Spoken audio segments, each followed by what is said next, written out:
All right, guys, we got old David Brown. It's a 850 series or 800 series tractor, 3-cylinder. It's 156 cubic inches.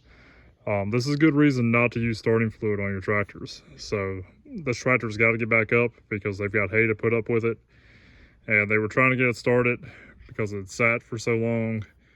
Instead of taking your time putting a fresh battery in it, because that battery is old as dirt, they decided, hey, let's hit it with some starting fluid. They did. It kicked back, and the result was a bent push rod. It broke one of the rocker rails, bolts off, and actually cracked one of the pedestals. Well, being a 50-year-old tractor is really hard to find parts, especially over things like Memorial Day weekend, holidays, so on and so forth. So what we've done is we did our best to do some aluminum welding on this piece, but it's not going to be perfect. So what we did to try to get them through, at least for a couple hours of runtime, is we built a little strap here just out of scrap, 1/8 inch by 1, nothing special. I was doing some test welding there, and as you can tell, it works.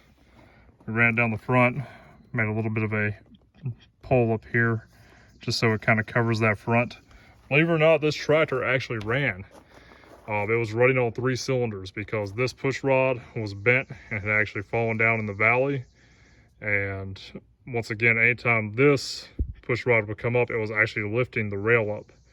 This entire rail is one piece. It's just connected by these 3 pedestals. On the 4-cylinder model, it obviously has a 4 pedestal. So you can find parts for these. I found a full rail for cheap, but it's in Ireland. We're in Virginia.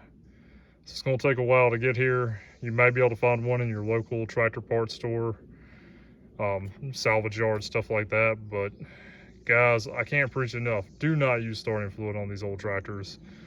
So I know some of you are going to argue with that and say, oh, I do it all the time. Yeah, but it only takes that one time. One time where you put a little bit too much, or it kicks back, or something happens, and you have major damage. Fortunately, fairly easy fix. We'll get the parts in, change it out, and do it right. Hopefully this will get him up and running, because he absolutely has to have this, or he's going to lose a lot of hay. So just a lesson to be learned, guys. Patience. You know, if you're going to store these tractors, make sure you put some sort of additive in the tank. Make sure you store them generally with a full tank of fuel. It takes longer for it to break down and gel if you do that. It adds a good additive to it. That way it prevents the shit gelling and stuff. Anytime you start them up for a season, put fresh filters on them.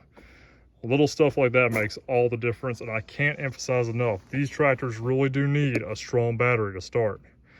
You can't just park them, leave them, let the battery die, go out and expect them to run perfectly the next season. Every time you kill that battery, even if you have them hooked to another vehicle, you're not going to have the same type of cold cranking amps that you would.